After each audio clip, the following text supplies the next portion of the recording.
Hello friends, welcome back. My name is Jason. My wife recently picked up a new vehicle and she is completely unprepared, has no survival kit whatsoever in her vehicle. So today what I'm going to be doing is rummaging through all of my gear and putting together a solid kit for her that she can keep in her vehicle and be ready at a moment's notice.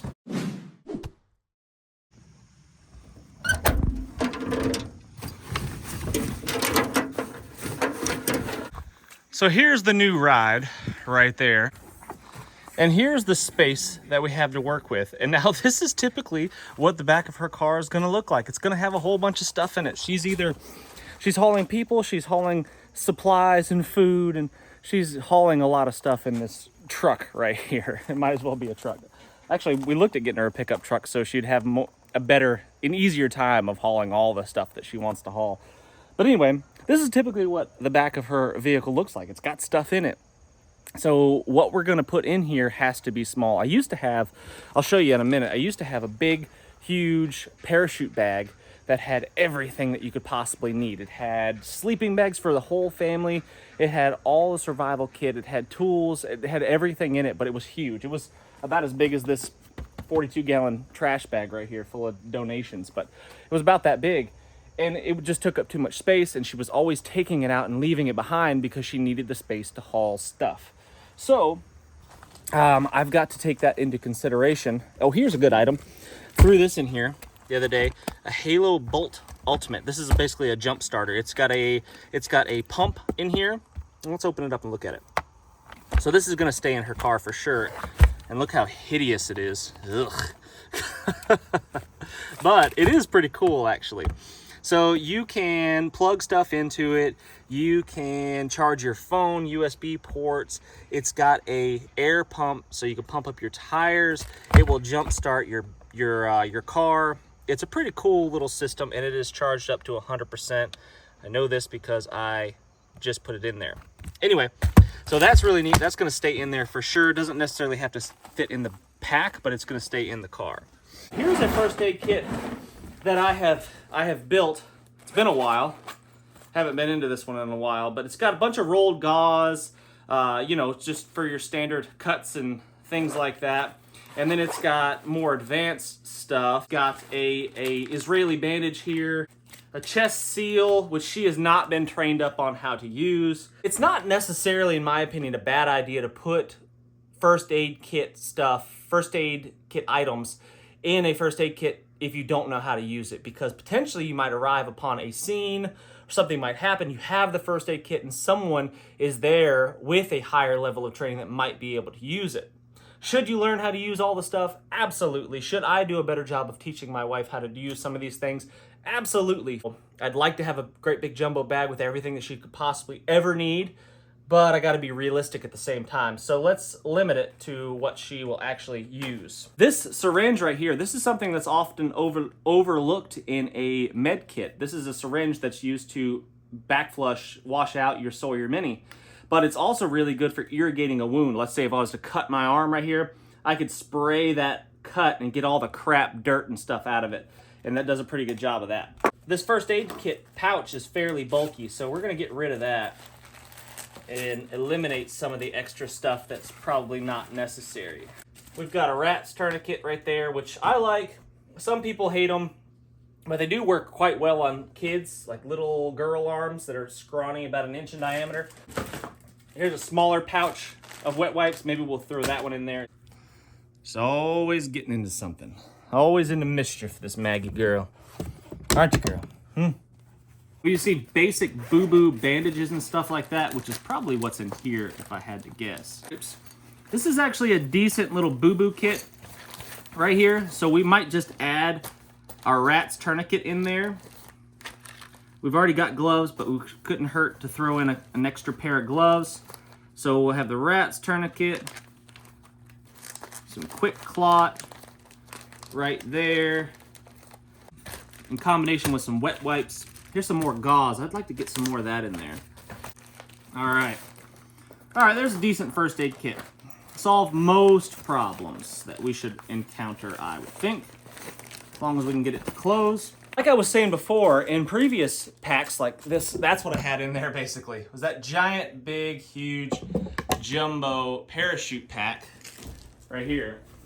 That's what I had in there, and it had everything. You know, I thought, I want to take care of my wife and kids. I want to make sure they have everything that they need. But like I said, she ended up just taking the thing out and leaving it behind. So it was pretty much useless. So I've got to make sure it's compact and small. I've got 5 Mylar blankets here. I don't love Mylar blankets, but I tell you what, if I was stuck out in the elements for whatever reason, it'd be really nice to have something, just a waterproof, windproof barrier to put over top of you. Yes, they're fragile. You walk through the woods with one of these wrapped around you, you're gonna tear holes in it. They're pretty much one-time use.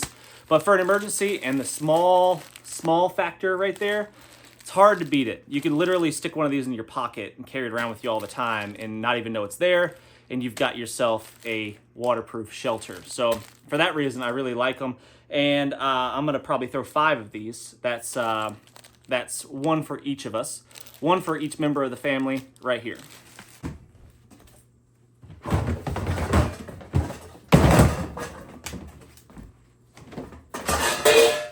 There's a decent sized pot right here with a locking lid. This is an MSR pot. I really like this one. I've had it a long time. So I'm gonna see if I can fit that in the pack. That way we could have a way to boil water if we should need to, cook up a mountain house meal, that kind of thing. And I could probably cram some stuff in here to save some space, like those Mylar blankets or something like that. So I mentioned this on last week's video. There's a basic checklist that I go through whenever I'm packing a bag. I don't worry so much about all the details. I worry a little bit more when it comes to my wife and kids than I would for my own personal self. So I want to make sure that I've got everything in there, but there's a basic checklist. Food, fire, water, shelter, first aid, and security are kind of the top of my list. And when I'm talking about my wife, I'm also going to throw in navigation in there, because without her phone, she's going to be lost in a lot of the places that she goes. She goes down to Atlanta a lot. She's all over the place. And without her phone, for some reason, if it should fail, battery's dead, or who knows, the EMP strikes and the aliens are upon us, and her navigation beacon is no longer working. How can she navigate her way around? She could do it with a paper map right here. This is the greater Atlanta area and a couple other small maps that I've just basically torn out of an atlas. And that should be able to get her home. So with that, in addition, with a small compass, and she should be able to get her way home. Some string. It's very useful to have some paracord for whatever reason. You just never, ever know. All right, in my junk drawer here, I've got all kinds of fire stuff. So I want to make sure she has a really, really solid way of starting a fire without question, no compromises. These Wazoo fire cards are awesome. Man, they burn bright and hot. They burn fast. So you do have to prepare your fire. You can't just light one of these up and expect it to, catch any wet log on fire. These are amazing though. I really like these. So I'll probably throw a couple of those in there. Some duct tape. Right here, just a little flat roll of duct tape. So with the combination of that, and I've got a brand new Exotac fire sleeve right here. So I'll probably throw all of that in there, and she should be, and it comes with a Bic lighter, so it's ready to rock. I'm gonna remove the child safety feature right there with cold numb hands. It's difficult sometimes to get that thing to work. So that goes away. Slip the cap on. Good to go. So I'm actually going to throw in my OSH kit. Collaboration between me, Wazoo, and Bear Forest Knives. And this basically is the Wazoo Adventure Kit. And it's got, pretty much everything that you can think of in there. And this has an addition of a Mylar blanket, a Ulu, an emergency spare blade, basically, if you should need one. And then it's also got some fire cards in here. So with this and small little container right here, I can do everything from purifying water if my main filter or whatever should fail, to starting fires, building shelters. Navigation's got a small button compass in there. Again, this is emergency type stuff. It's not necessarily, well, I guess it could be just inconvenience type stuff as well. But it's got the necessary items in here. And that small little, people give button compasses a bad rap. They're like, oh, you can never navigate with a button compass. Listen, most of the time, I navigate without a compass whatsoever. Especially when I'm in the woods, I typically don't even use a compass. But if I should need one, a button compass, a reliable one, such as the one that's in the Wazoo kits, is perfect for just general basic direction. If I need to know which way east is, that button compass is going to tell me which way east is. And I know if the river is east and I walk east, I will hit it. I don't necessarily need to find a needle in a haystack. I'm not trying to find a tiny little waypoint in the middle of a huge, vast wilderness. I just need to know basically which way do I need to go. Would it be a good idea to have a real compass in there? Yes, but you also need to have some training, a more higher level of advanced training to know how to really use that thing properly. So for that reason, I like it. Disagree if you like. Let me know in the comment section what you think about that. Ka-chow, that could probably just go in there. I mean, that's exactly what this kind of kit was designed for, is to put in your car, you know, throw in a pack and not worry about it anymore. And it's got all the things that you should possibly need. Well, maybe not everything you possibly need, but in a small package like this, it can solve a lot of problems. So I'm gonna put that in my pack. Here's a small little solar lantern. It was attached to like this squishy jug-like thing, and I don't really understand the purpose of that, but the lid is where the magic happens. So that thing can just sit in a cup holder or something in the car, and then it will stay juiced up all the time. And it's actually pretty dang bright. It's a pretty effective light, and it's lasted a long time. These have been pretty reliable, so I'm gonna throw that in there as well. Wool blanket. In the colder months of the year, I like to keep a wool blanket in the car, so throw one of these over all the kids in the back seat and they can stay cozy and warm if they should get stranded somewhere. And I think we have the basics covered right here. We've got no food. We can always throw some food in there. I mean, typically my wife is going to be carrying a truckload of food anyway, so I'm not really going to worry too much about that. And for the most part, food is not a huge concern, at least for the short term. Fire. I've got lots of ways to start fires. No problem there whatsoever. It should be wintertime, broke down on the side of the road. Need to get out, start some sort of big jumbo fire. Got it covered. Piece of cake. Water. Got a Sawyer Mini right here. We can also boil water and make it safe to drink in this container here. We also have a water bag and water purification tablets in there. Food, fire, water, shelter. Shelter. I've got 5 Mylar blankets right here. And hopefully I have trained my kids and my wife well enough to dress appropriately.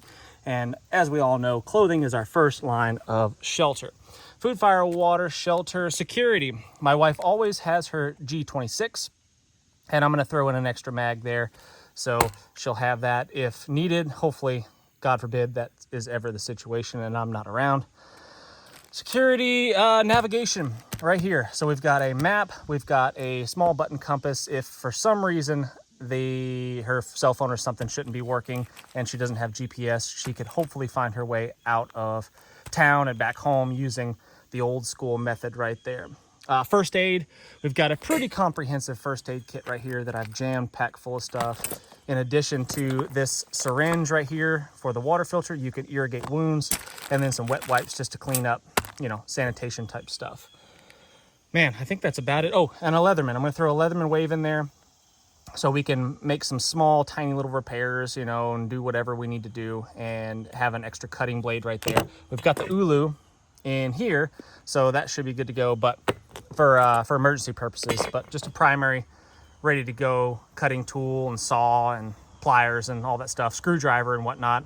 Had a bulb go out on her car first time we drove it, actually a taillight. And I did not have a multi-tool with me, didn't have a screwdriver. I couldn't fix it because I didn't have the basic tools. And now we can solve that problem. There's spare tire that's got plenty of air, checked it. We've got her pump and jump starter in there. Jack to jack up the car if we need to change that out. I think we've got the basics covered. And in here, I want to leave this exposed so it stays charged up. But put everything that we can in there. I need to put ammo in there, of course. We'll get to that. Small bandana. Lots of reasons to have a bandana, but pretty much everything fits right in there like that. Sealed up. Put that in our Hill People Gear Tarahumara, my favorite pack. First aid kit will be right there on top. Survival kit, water filtration, some maps, Actually, I'll probably put these maps right here. Oh, you know what else we should put in there is some garbage bags. Some 42 gallon drum liners. That's what we should have in there. You know what? I'm just going to throw this in here so we don't lose it for now. And this we can strap to the outside. The amazing wool blanket. Hard to beat a wool blanket. They're big and heavy, I know, but man, I've slept outside in the pouring rain with nothing but a wool blanket as my shelter, and it was awesome. Here we go. Now I think that is a fairly small package right there. Doesn't take up much room. Throw that in the back of her car and she will never have to take it out. At least that's my hope. Guys, in the comment section, let me know what's missing. Let me know what I need to throw in there. What absolutely essential items, keeping in mind that it has to be fairly compact and small, what absolutely essential items am I missing? Let me know in the comment section. As always, please hit the thumbs up, subscribe if you haven't done so already, and I can't wait to see you on the next one.